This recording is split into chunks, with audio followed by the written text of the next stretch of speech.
aina ya 5 ya watu ambao Mungu anawaangalia ni watu waaminifu. Zaburi ya 101 mstari wa 6 anasema macho yake atawaelekea watu waaminifu katika nchi. Hiyo ndo aina ya 5 ya watu ambao wanachukua umakini wa nani? Wa Mungu. Watu, ongea kwa sauti. Uaminifu kuna aina nyingi za uaminifu. Kuna uaminifu kwa Mungu. Unaweza kuwa mwaminifu kwa Mungu. Unaweza kuwa mwaminifu pia kwenye mambo ya Mungu. Unajua kuna tofauti kuwa mwaminifu kwa Mungu na kuwa mwaminifu kwenye mambo ya Mungu. Mambo ya Mungu maana yake ni yote yanayomhusu Mungu, ufalme wake, ajenda zake, kila kitu kinachomhusu Mungu. Lakini pia kuna kuwa mwaminifu mbele za watu na kwa watu. Kuna watu wengine wazuri kwenye mambo ya Mungu alafu matatizo mbele za watu. Watu wengine ni waaminifu kwa watu ila kwa Mungu hoi.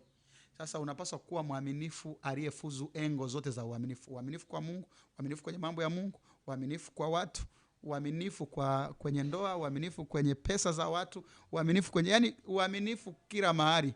Na pale ambako bado kuna kiwango cha uaminifu kimepungua, dawa sio kukaa na kusema ni udhaifu wangu. Dawa ni kufanyaje? Ni kujiombea neema ya uaminifu. Ninaeleweka? Kujiombea nini? Neema ya kuwa mwaminifu.